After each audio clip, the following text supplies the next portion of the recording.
નમસ્કાર દર્શક મિત્રો, હું આપની સાથે છું રાખી અંજારિયા। સ્વાગત છે આપનું કચ્છ ઉદય ટીવી ન્યૂઝમાં। તો દર્શક મિત્રો, જોઈએ આજના સમાચારો વિસ્તારથી। કચ્છના ઇતિહાસમાં આજનો દિવસ સુવર્ણ અક્ષરે અંકિત થયો છે। મૂળ કચ્છ માંડવીના સપૂત એવા નિલય અંજારિયાએ દેશની સર્વોચ્ચ અદાલતના ન્યાયમૂર્તિ તરીકે શપથ લીધા છે। ત્યારે દરેક કચ્છવાસીઓનું હૃદય પુલકિત થયું છે। એક કચ્છી તરીકે ખૂબ ગૌરવની લાગણી થઈ રહી છે તેવું નવી દિલ્હીથી કચ્છ ઉદય સાથેની વાતચીતમાં માંડવીના વરિષ્ઠ ધારાશાસ્ત્રી હરીશ ગણાત્રાએ જણાવ્યું હતું। શુક્રવારે સવારે સર્વોચ્ચ અદાલતના મુખ્ય ન્યાયમૂર્તિ BR ગવઈએ કોલેજિયમની ભલામણો પર રાષ્ટ્રપતિની મંજૂરીની મહોર લાગ્યા બાદ સુપ્રીમ કોર્ટમાં 3 નવા જજને શપથ લેવડાવ્યા હતા, જેમાં કર્ણાટક હાઈકોર્ટના મુખ્ય ન્યાયાધીશ અને મૂળ કચ્છના નિલય અંજારિયાને શપથ લેવડાવ્યા હતા। આ ગૌરવશાળી ક્ષણના સાથી બનેલા હરીશભાઈએ જણાવ્યું હતું કે એક કચ્છની ગરિમાવાન પસંદગીથી કચ્છ અને ગુજરાતને ગૌરવ મળ્યું છે। ખૂબ મિલનસાર સ્વભાવ ધરાવતા અને કાયદાના જાણકાર નિલય અંજારિયાની શપથવિધિની ક્ષણ કચ્છના ઇતિહાસના સુવર્ણ અક્ષરે અંકિત થશે। આ વેળાએ તેમની સાથે રહેલા જાણીતા ધારાશાસ્ત્રી ભરત ધોળકિયા અને મલ્હારે નવનિયુક્ત સુપ્રીમ કોર્ટના જજ નિલય અંજારિયાનું કચ્છી પાઘડી અને શાલ વડે સન્માન કર્યું હતું। કચ્છથી ખાસ શપથવિધિ માટે નવી દિલ્હી પહોંચેલા હરીશ ગણાત્રા, ભરત ધોળકિયા અને મલ્હારે નિલય અંજારિયાને અભિનંદન પાઠવ્યા હતા। કચ્છ અને ગુજરાત માટે આજનો દિવસ ઐતિહાસિક છે। મૂળ કચ્છ માંડવીના ખૂબ અભ્યાસુ એવા નિલય અંજારિયા સુપ્રીમ કોર્ટના જજ બન્યા છે। કચ્છમાં પ્રેક્ટિસ કરતા અને કાયદાના ક્ષેત્ર સાથે સંકળાયેલા યુવાનો માટે તેઓ રોલ મોડેલ બની પ્રેરણા પૂરી પાડશે તેવું કચ્છના પૂર્વ સાંસદ પુષ્પદાન ગઢવીએ જણાવ્યું હતું। તેમના પિતા સાથે કામ કરવાનો અનુભવ યાદ કરતા તેમણે જણાવ્યું હતું કે નિલય અંજારિયાએ કચ્છનું ગૌરવ વધાર્યું છે। કર્ણાટક રાજ્યના ચીફ જસ્ટિસ બન્યા બાદ હવે સુપ્રીમ કોર્ટના ન્યાયમૂર્તિ બન્યા છે। તેનાથી કચ્છનું વકીલ આલમ ગૌરવ અનુભવે છે। તેઓને તાજેતરમાં મળવાનું થયું હતું। નખશીખ સજ્જન અને નિખાલસ સ્વભાવ ધરાવતા તેમને અભિનંદન પાઠવ્યા હતા। ભુજ બાર એસોસિએશનના પ્રમુખ અનિલ જોશીએ નિલય અંજારિયાને અભિનંદન પાઠવ્યા હતા। તેમણે જણાવ્યું હતું કે આજે સમગ્ર કચ્છનું વકીલ મંડળ ગૌરવની લાગણી અનુભવે છે। મૂળ કચ્છના નિલય અંજારિયા સુપ્રીમ કોર્ટના જજ બન્યા છે, ત્યારે ભુજ બાર એસોસિએશન તેમને અભિનંદન પાઠવે છે। આવનાર દિવસોમાં જ્યારે નિલય અંજારિયા કચ્છની મુલાકાતે આવશે ત્યારે એસોસિએશન વતી તેમનું ભવ્ય સન્માન કરાશે તેવું વધુમાં જણાવ્યું હતું।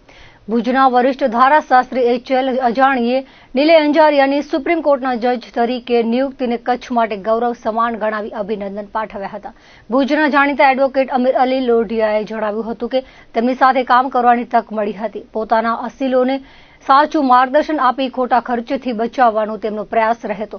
આજે તેમણે સુપ્રીમ કોર્ટના ન્યાયમૂર્તિ તરીકે શપથ લીધા છે, ત્યારે ખૂબ ગૌરવ અને હર્ષની લાગણી થઈ રહી છે। તેમણે હૃદયપૂર્વક શુભેચ્છા સાથે અભિનંદન પાઠવ્યા હતા। અંજાર બાર એસોસિએશનના પ્રમુખ હેતલ સોનપારે જણાવ્યું હતું કે નિલય અંજારિયાએ હાઈકોર્ટના જજ તરીકે અનેક લેન્ડમાર્ક ગણી શકાય તેવા ચુકાદાઓ આપ્યા છે। કાયદાના ક્ષેત્રમાં તેમનું જ્ઞાન ખૂબ ગરમ છે। દેશના વિવિધ રાજ્યોમાં રહેવા છતાં કચ્છ સાથે તેમણે નાતો અવિરત જાળવી રાખ્યો હતો। આજે તેઓ સુપ્રીમ કોર્ટના ન્યાયમૂર્તિ બન્યા છે, ત્યારે સમગ્ર કચ્છ માટે આ ગૌરવની ક્ષણ છે। અંજારના જાણીતા ધારાશાસ્ત્રી જગદીશ વ્યાસે નિલય અંજારિયાને કચ્છ અને ગુજરાતનું ગૌરવ ગણાવ્યા હતા। એક કચ્છી વ્યક્તિ સુપ્રીમ કોર્ટના જજ બન્યા છે, ત્યારે સમગ્ર કચ્છવાસીઓ ગૌરવ અનુભવે છે તેવું તેમણે વધુમાં ઉમેર્યું હતું। ભુજના જાણીતા વકીલ અવનીશ ઠક્કરે જણાવ્યું હતું કે નિલય અંજારિયા સાથે ગુજરાત હાઈકોર્ટમાં કામ કરવાનો અનુભવ યાદગાર રહ્યો છે। કાયદાના ક્ષેત્રમાં તેમનું જ્ઞાન અદ્ભુત રહ્યું છે। સુપ્રીમ કોર્ટના જજ બનવા બદલ તેમને અભિનંદન સાથે શુભેચ્છાઓ પાઠવી હતી। ગુજરાત હાઈકોર્ટના જજ તરીકે 13 વર્ષ ફરજ બજાવ્યા બાદ કર્ણાટક હાઈકોર્ટમાં ચીફ જસ્ટિસ બન્યા અને હવે સુપ્રીમ કોર્ટના જજ તરીકે તેમણે શપથ લઈ કચ્છનું ગૌરવ નિલય અંજારિયાએ વધાર્યું છે તેવું જગદીશ ચંદ્ર છાયાએ જણાવ્યું હતું। સરકાર એક તરફ રોજગારી સર્જનનો દાવો કરી રહી છે, બીજી તરફ બેરોજગારી એટલી છે કે હવે નોકરી અપાવવાના નામે પર ઠગબાજો સક્રિય બન્યા છે અને નિર્દોષ અને નોકરી વાંછુકોની મજબૂરીનો લાભ ઉઠાવી રૂપિયા પડાવી લે છે। માધાપરમાં આ જ રીતે વિદેશમાં કડિયા કામ, સુથારી કામ સહિતની લાલચ આપી 20-20 હજાર રૂપિયા ઉઘરાવી ટૂર પેઢીનો સંચાલક ફૂલેકુ ફેરવી ભાગી ગયો છે। આ બનાવમાં 2 લાખ રૂપિયાની ઠગાઈ બાબતે માધાપર પોલીસમાં ગુનો દાખલ કરાયો છે। જો કે ભોગગ્રસ્તોનું કહેવું છે કે ઠગાઈનો આંક 70 લાખની આસપાસ છે। હજુ સુધી પોલીસ દ્વારા ધાક બેસાડતી કાર્યવાહી કરાઈ નથી, ત્યારે જિલ્લા પોલીસ વડા દ્વારા આ કિસ્સામાં ભોગ બનનાર લોકોને ન્યાય અપાવવામાં આવે તેવી માંગ કરવામાં આવી છે।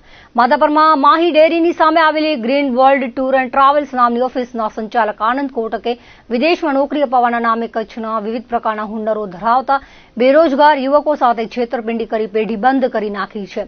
શરૂઆતમાં લોકો પાસેથી રૂપિયા મેળવી ટિકિટ મેળવવા માટે તારીખ આપવામાં આવી હતી, જ્યારે ભોગગ્રસ્તો ટિકિટ લેવા ગયા ત્યારે દુકાનો બંધ હતી અને આસપાસ તપાસ કરતા કોઈ કડી મળી ન હતી।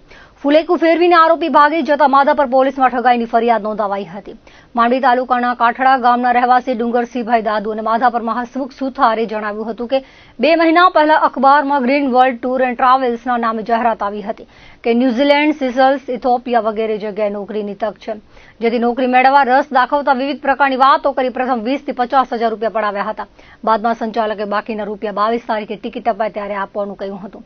જ્યારે બેરોજગાર યુવકો સંચાલકની ઓફિસે ગયા ત્યારે તેની ઓફિસને તાળું હોવાથી ફોન લગાવતા તે બંધ આવ્યો અને આસપાસ તપાસ કરતા કોઈ કડી મળી ન હતી, જેથી છેતરપિંડી થઈ હોવાનો અહેસાસ થતા માધાપર પોલીસમાં ફરિયાદ લખાવાઈ હતી.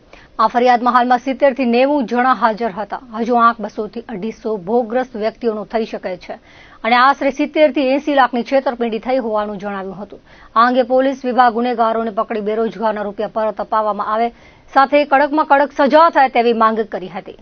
અમે એને ફોન કરી કોન્ટેક્ટ કર્યો હતો શું ઓફર છે આમાંથી. એમને અમારા કને કીધું કે આટલા 20,000, 30,000, 40,000 ને 50,000 પૈસા ભરવાના, ને બીજા પૈસા તમને 22 તારીખના ટિકિટ આવે ત્યારે ભરવાના. અમે આવી રીતે કોન્ટેક્ટ કર્યો. પહેલી અમે અહીંયા 8,000 હું 8,000 ભરી ગયો. બીજા માણસો 20,000 ભર્યા, કોઈ કે 40,000 ભર્યા, કોઈ કે 50,000. આવા યુપી, બિહાર, રાજસ્થાન આવા ભાઈ માણસો છે જેણે 1,20,000 જેવા ભર્યા છે. અમે પછી અહીંયા 21 તારીખના એને કોન્ટેક્ટ કર્યો. એને અમે કીધું કે તમે 22 તારીખને આવજો ને તમને તમારી ટિકિટ, પરમિટ, બીજા બધું મળી જશે ને 22 તારીખના તમારું નીકળવાનું થશે અહીંયાથી. તમે 22 તારીખને અહીંયા આવ્યા, એ ભાઈની ઓફિસ બંધ હતી ને એને ફોન કોન્ટેક્ટ કર્યો તેનો ફોન બંધ છે. તો પછી અમે એમાં એફઆઈઆર કરાવી છે. હાલ વિગત છે કેટલા જણા લોકો છે આની સાથે ને હાલ અમને જાણીએ હમણાં અહીંયા 70 થી 80 જણા અહીંયા છીએ ને વધુમાં વધુ અમે ગણીએ તો 200 થી 250 જણા જેટલા માણસોનું ફ્રોડ થયું છે. અંદાજમાં અંદાજ 70 થી 80 લાખનું ફ્રોડ થયું છે. હાલ શું તમારી માંગ છે? હાલ અમારી આ માંગ છે પોલીસ કને કે આને જલ્દી તંત્ર દ્વારા ન્યાય મળે અમને. હું અહીંયા મને ન્યૂઝ દ્વારા વાવડ ચડ્યા હતા કે અહીંયા ભરતી ચાલુ છે. હું અહીંયા આવ્યો તો 8,000 રૂપિયા રોકડ કિંમત આપેલી છે આનંદભાઈ કોટકને અને અંદર 3 જણા હતા, એક લેડીઝ હતી અને જે ટૂરની ભરતી કરતા હતા એ 3 જણા હતા અને એને રૂપિયા દીધેલ છે અને એ આનંદભાઈ કોટક એનો ફ્રોડ મારા કને એનો પ્રૂફ પડ્યો છે, વિડીયો છે અને એ અમે પોલીસ માધાપર સ્ટેશનમાં જાણ કરી હતી. એવી રીતે વિગત પ્રમાણે આને કાંઈક બંદોબસ્ત કરો એવી અમારી માંગ છે. બધા 300 જણાની લગભગ એથી હતી અને ન્યૂઝમાં એમ બતાવે છે કે લગભગ 2.5 લાખનો ફ્રોડ થયો છે. 2.5 લાખનો નથી, કાંઈક લગભગ 60-70 લાખનો ફ્રોડ થયેલો છે. આ માનુકાનો રહેવાસી છે અને માધાપરનો જે આ વિડીયોમાં કાકા છે એ માધાપરના છે એમ અમને પ્રૂફ દ્વારા જાણ મળી છે.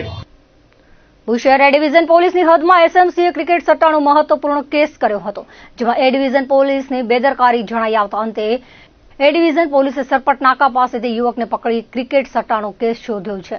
સરપટ નાકા પાસે આવેલા પરસોત્તમ પાર્કની બહાર આરોપી મોહમ્મદ જુનસ કુંભાર પોતાના મોબાઈલમાં ઓનલાઈન સાઇટ પર આઈપીએલની બેંગ્લોર અને પંજાબની મેચમાં હાર જીતનો સટ્ટો રમતો હતો.